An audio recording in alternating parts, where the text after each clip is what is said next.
हमारे प्रोफेसर को तो जाने नहीं दिया बाहर, और वही सविता रॉय इस समय विदेश में घूम रही है। और वो किस आधार पर, वकील साहब बताएंगे, हमारे पास पूरा सबूत है। यूनिवर्सिटी के लोगों ने ही हमें सबूत भेजे हैं उनके। परमानेंट नौकरियां लगाई जाएंगी, नहीं तो दिल्ली यूनिवर्सिटी नहीं, देश की सारी यूनिवर्सिटीज में, मंजीत भाई बैठे हैं यहाँ पे, देश के सारी यूनिवर्सिटीज में तालाबंदी होगी। हर एक यूनिवर्सिटी की जो भी हजारों नौकरियां बैकलॉग के जरिए SC ST OBC और की हैं, उनको तुरंत लगाना पड़ेगा, अनाउंस करना पड़ेगा, टाइम बाउंड फैशन में 3 महीने के अंदर अंदर ये सबको लेना पड़ेगा, लगाना पड़ेगा। सुन ले ये इनके आका कि 15 दिन के अंदर अगर इन्होंने हमारी मांग नहीं मानी, सविता रॉय को अरेस्ट नहीं किया, डॉक्टर रतनलाल साहब का प्रमोशन नहीं दिया, जो उनका जो भी चीजें फॉलो करते हुए, तो ये याद रखें कि यूनिवर्सिटी के बाहर भाई भी बैठे हैं। भाई लास्ट टाइम में अनाउंस किए थे हम ताला लगाएंगे। और वैसे भी इन यूनिवर्सिटीज का फायदा क्या है, जहां पे लोगों को मानसिक रूप से बीमार किया जा रहा है, जहां संविधान की मूलभूत भावनाओं को तोड़कर एग्जाम्पल्स दिए जा रहे हैं कि जो लोग अच्छे होंगे वो यहां बैठे होंगे और जो लोग करप्ट होंगे, जो लोग क्रिमिनल्स होंगे, वो विदेशों में घूमेंगे। आप सोचिए कि वो एक प्रोफेसर और ये एक प्रोफेसर, फर्क देखिए कि यही डीसीपी एक फर्जी, मेरे लिए वो FIR फर्जी थी, मैं कोर्ट में मौजूद थी, धार्मिक भावनाएं आहत होगी, तो हमारी भावनाएं नहीं है। हम 126 दिन से बैठे, दलित की बेटी नहीं है, 126 दिन से हमारे समाज की भावनाएं आहत नहीं होनी चाहिए। मीडिया के राही भी आप सबका बहुत बहुत शुक्रिया अदा करना चाहती हूँ कि आपकी ताकत की वजह से शायद हमारी आवाज जन जन तक पहुंची, आपने हमारी आवाज पहुंचाई और लोगों को बताया। और मुझे भी ये चीज का एहसास हुआ कि इस देश में महिला की कोई इज्जत पहले तो है नहीं।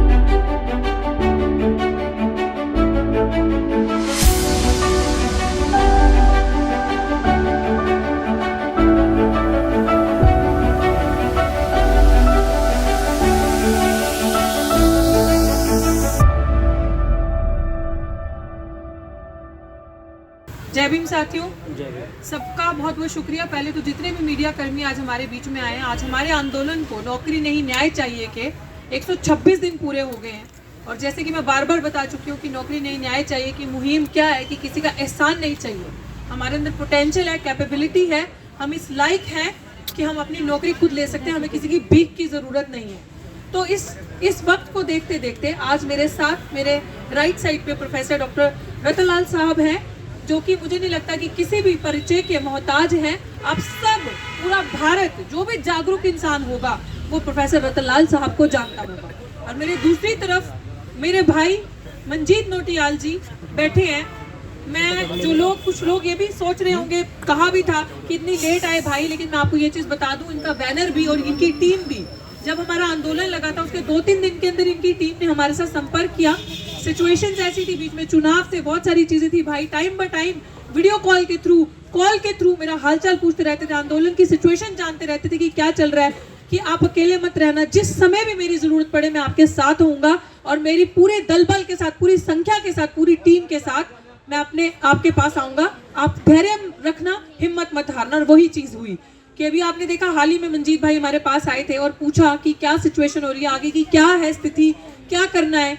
126 दिन हो गए, तो मतलब भाई की तरफ से लास्ट टाइम ही जब भाई आए थे तो ये कॉल था कि आज हम ताला लगा के जाएंगे यहाँ पे, क्योंकि भाई ने बड़ा अच्छा एक फॉर्मूला बताया और ये एक चीज हमें समझाई कि अगर उस दिन आई थिंक 120 दिन हुए थे और ये कहा कि लग रहा है कि 120 दिन हो गए, आपको गलत फहमी डॉक्टरेट, तो मुझे लग रहा है यूनिवर्सिटी के अंदर कोई है ही नहीं, एडमिनिस्ट्रेशन के अंदर कोई है ही नहीं, तो यूनिवर्सिटी हमारी है, तो यूनिवर्सिटी ऐसा लग रहा है वीरान पड़ी है, तो ऐसी यूनिवर्सिटी को ताला लगा देना चाहिए जब हमारी किसी को आवाज नहीं सुनाई दे रही, इसका मतलब अंदर लोग नहीं रहते।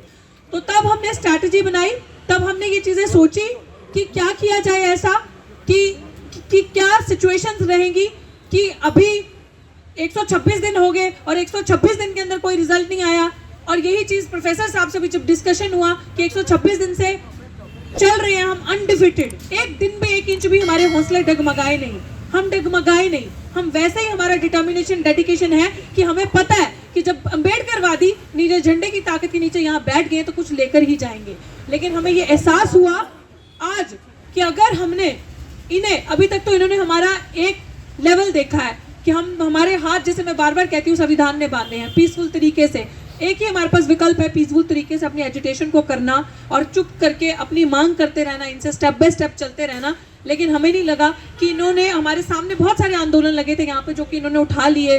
डीन ऑफ कॉलेजेस खुद चल के आए उनकी मांगे सुनने के लिए, क्या मांगी थी, और 2-2, 3-3, 4-4 दिन के अंदर उनके आंदोलन हट गए। लेकिन अब हमारा जो आंदोलन, जो यहाँ पे 126 दिन से एक दलित महिला, साथियों इसके मैं पूरे मीडिया, सोशल मीडिया के राही भी आप सबका बहुत बहुत शुक्रिया अदा करना चाहती हूँ कि आपकी ताकत की वजह से शायद हमारी आवाज़ जन जन तक पहुँची, आपने हमारी आवाज़ पहुँचाई और लोगों को बताया। और मुझे भी ये चीज़ का एहसास हुआ कि इस देश में महिला की कोई इज्जत पहले तो है नहीं, लेकिन अपने आप को देख के एहसास हुआ कि जो भी हमारे लीडर्स हैं वो एक नहीं है, ये चीज़ हमने मान ली। लेकिन समाज ने ये चीज़ करके दिखा दी कि समाज एक है। समाज की वजह से ये 126 दिन अनडिफिटेड हौसले से हमने पूरे किए। और हमारे बीच में प्राचा साहब भी अभी आ चुके हैं। तो प्राचा साहब का भी, जो कि किसी पहचान के मोहताज नहीं है, national convener mission safe constitution advocate Mahmood Pracha ji के लिए जोरदार तालियां बजाइए। और उनकी वजह से ये लड़ाई कानूनी रूप में भी और ज़मीनी रूप में भी मजबूत हुई। और मैं अब ये कहूँगी कि हम लोगों ने यूनानिमसली ये चीज़ डिसाइड की है। आप एक ही चीज़ सुनिएगा ध्यान से, और जितने भी लोग समझ रहे हैं, ये जो शख्सियत मेरे राइट साइड पे बैठी है, शायद ये लड़ाई लड़ने का जुनून और ये लड़ाई लड़ने का जज्बा और ये एक चीज़ मेरे दिमाग में आ गई कि नहीं, अब नहीं छोड़ूंगी। क्योंकि ये भी एक प्रोफेसर है, डॉक्टर सविता रॉय, क्रिमिनल सविता रॉय मैं कहूँगी, वो भी एक प्रोफेसर है। आप सोचिए कि वो एक प्रोफेसर और ये एक प्रोफेसर, फर्क देखिए कि यही डीसीपी एक फर्जी, मेरे लिए वो एफआईआर फर्जी थी, मैं कोर्ट में मौजूद थी, धार्मिक भावनाएं आहत होगी, तो हमारी भावनाएं नहीं है। हम 126 दिन से बैठे, दलित की बेटी नहीं है, 126 दिन से हमारे समाज की भावनाएं आहत नहीं होनी चाहिए। और इनका केस, इनका प्रमोशन रोक दिया, इनको बाहर जाना था, बाहर जाना रोक दिया। अब सोचिए दो चीजें, और वहीं पे हमने चार्जशीट तक जमा करवा कर दी उस क्रिमिनल पे, और वो अभी तक कार्यरत है। और हम लोगों ने यूनानिमसली डिसाइड किया है कि अब हमने अल्टीमेटम दे दिया पूरी यूनिवर्सिटी को, सुन ले ये इनके आका, कि 15 दिन के अंदर अगर इन्होंने हमारी मांग नहीं मानी, सविता रॉय को अरेस्ट नहीं किया, डॉक्टर रतनलाल साहब का प्रमोशन नहीं दिया, जो उनका जो भी चीजें फॉलो करते हुए, तो ये याद रखें कि यूनिवर्सिटी के बाहर भाई भी बैठे हैं। भाई लास्ट टाइम में अनाउंस किए थे हम ताला लगाएंगे यूनिवर्सिटी के बाहर 15 दिन के अंदर, क्योंकि ताला लगाने का मतलब ये है कि हमारी तरफ से हमें ये पता चल चुका है कि हम तो बेवकूफ हैं जो यहाँ बैठ के प्रदर्शन करें। हमें तो अब जाके पता चला कि अंदर ऑफिस में तो कोई है ही नहीं, वाइस चांसलर ऑफिस में कोई नहीं रहता, कुर्सियां खाली हैं, कोई नहीं है वहां पे, इसलिए हमारी सुनवाई नहीं हो रही। तो ये हम लोगों ने डिसाइड किया है, और बाकी सभी साथी अपनी बात रखेंगे, प्राचा साहब भी बीच में, सब अपनी बात रखेंगे और बताएंगे कि क्या आगे की रणनीति होगी, क्या किया जाएगा। क्योंकि हमारे प्रोफेसर को तो जाने नहीं दिया बाहर, और वही सविता रॉय इस समय विदेश में घूम रही है, और वो किस आधार पर, वकील साहब बताएंगे, हमारे पास पूरा सबूत है। यूनिवर्सिटी के लोगों ने ही हमें सबूत भेजे हैं, उनके हमें सबूत भेजे और दिखाया है कि मैडम एक प्रोफेसर पे खाली, रतनलाल साहब पे खाली एफआईआर थी और उनका बाहर नहीं जाने दिया, उनको लेक्चर देने बाहर जाना था, और उस औरत पे चार्जशीट जमा है और वो भी विदेश में है। और पुलिस ने कैसे उन्हें भेजा, वीजा कैसे क्लियर हुआ, कैसे वो विदेश में बैठी है, ये यूनिवर्सिटी भी रिप्लाई देगी, ये पुलिस भी बताएगी। तो मैं चाहती हूँ कि सर आप थोड़ी इस चीज पे लाइट रखें और बताएं कि ये क्या है। सभी साथियों को जय भीम। सारे देश के जो ईमानदार पत्रकार हैं यहाँ पर मौजूद हैं आज, उन सबको बहुत बहुत धन्यवाद। जो ईमानदार नहीं है वो नहीं आएंगे कभी भी, और जो ईमानदार हैं थोड़ी उनसे शायद आज कहीं फंसे होंगे, नहीं वो सभी नहीं, थोड़े और भी ईमानदार बाकी हैं, लेकिन वो आज आ रहे होंगे रास्ते में या कहीं और फंस गए होंगे आज, लेकिन जो बेईमान है वो कभी नहीं आएंगे यहाँ। तो आप सभी ईमानदार पत्रकारों का देश के बहुत बहुत धन्यवाद। अभी डॉक्टर रितु ने और हमारे भाई मंजीत नौटियाल जी भी आए हुए हैं यहाँ पे, और डॉक्टर रितु भी हैं और प्रोफेसर रतनलाल भी हैं। ये दोनों चेहरे हमारे ऐसे हैं जो कि हम दोनों को छोड़ के इधर और इधर जो बैठे हैं, ये पूरे युवाओं में देश के क्रांति ला सकते हैं। तो ये दोनों को साथ बुलाने का और साथ आपके सामने जो बैठे हैं आज, ये मकसद यही था कि अब क्रांति का समय आ गया है, क्योंकि हम सब अम्बेडकरवादी हैं। पहले हर रास्ता अपना लेते हैं कि शायद हमारी कोई रिक्वेस्ट से बात सुन ले, शायद हमारी कोई लॉजिक से न्यायपूर्वक बातें सुन ले, संविधान की सुन ले, नहीं सुनता तो फिर हम लोगों को, हमारे बीच में दोनों नौजवान बैठे हैं, ये अब अगर फैसला कर रहे हैं ताला लगाने का, तो हम सब लोगों को मान्य होगा ही, ताला लगेगा ही फिर यूनिवर्सिटी।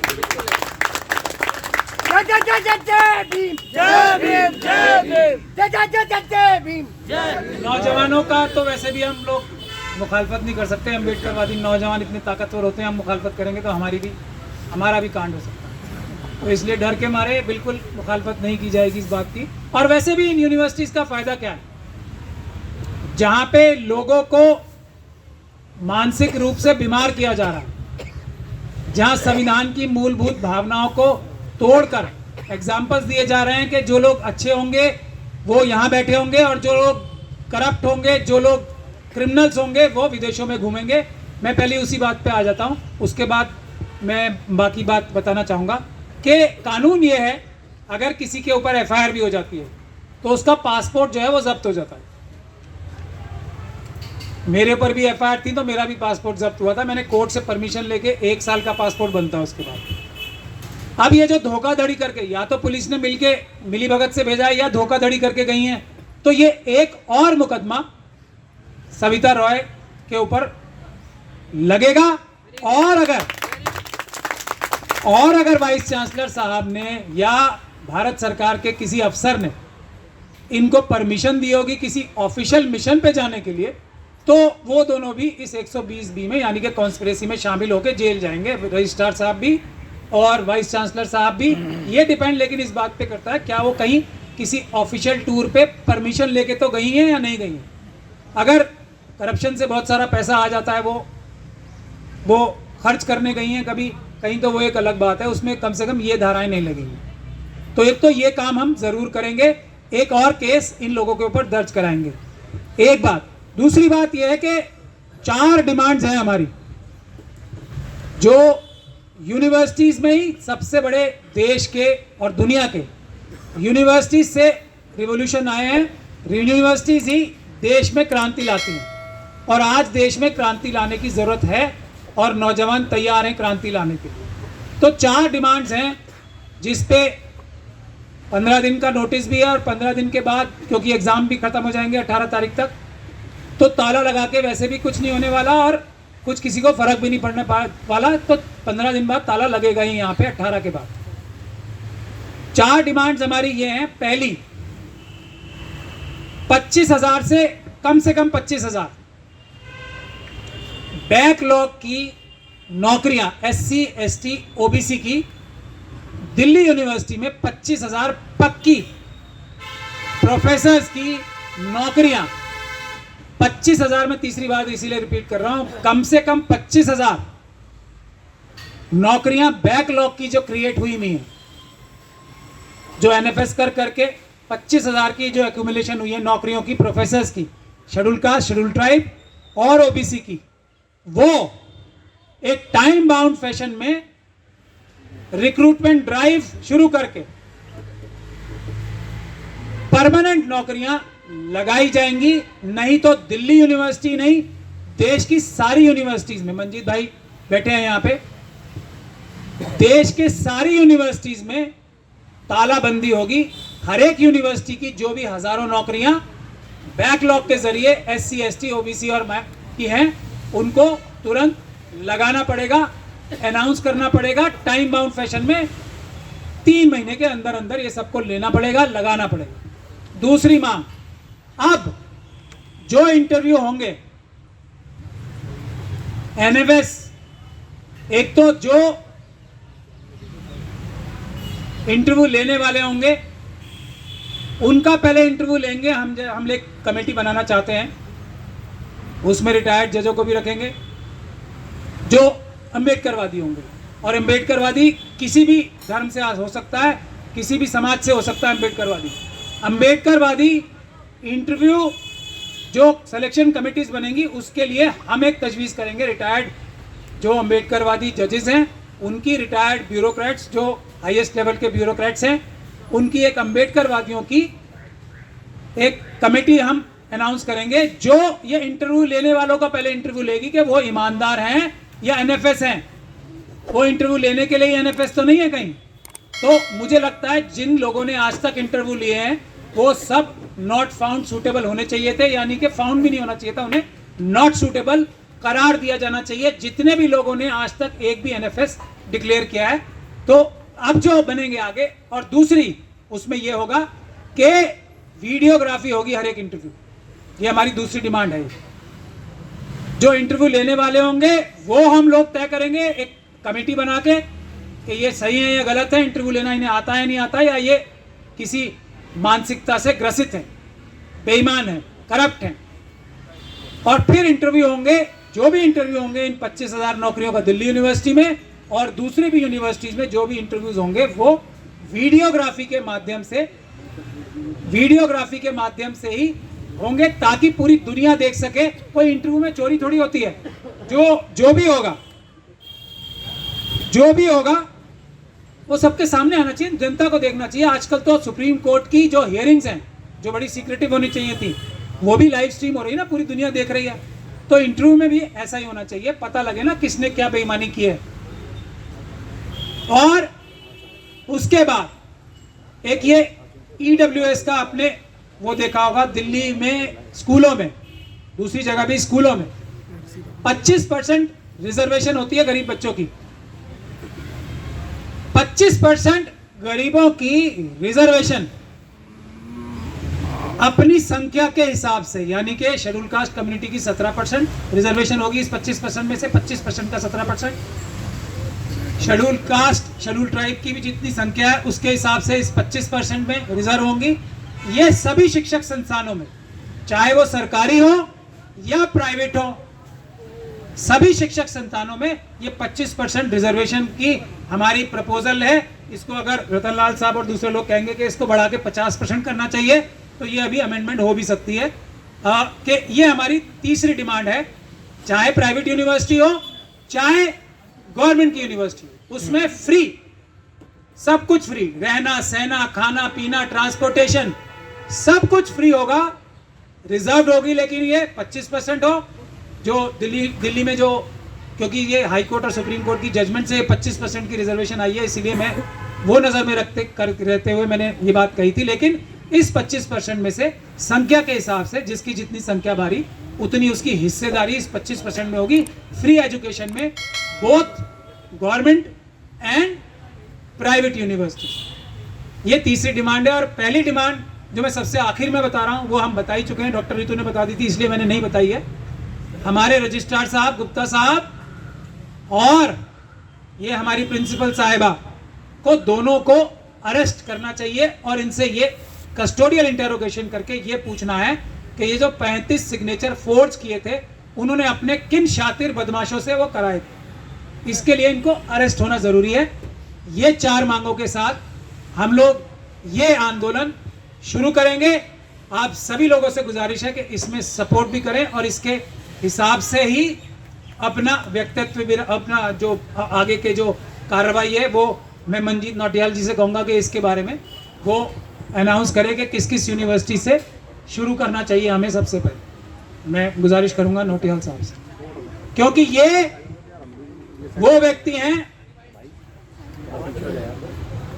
जिनके संघर्ष का चश्मदीद गवाह, जिनकी जेल के अंदर की कुर्बानियों के और जेल की बाहर की कुर्बानियों का चश्मदीद गवाह मैं खुद हूं।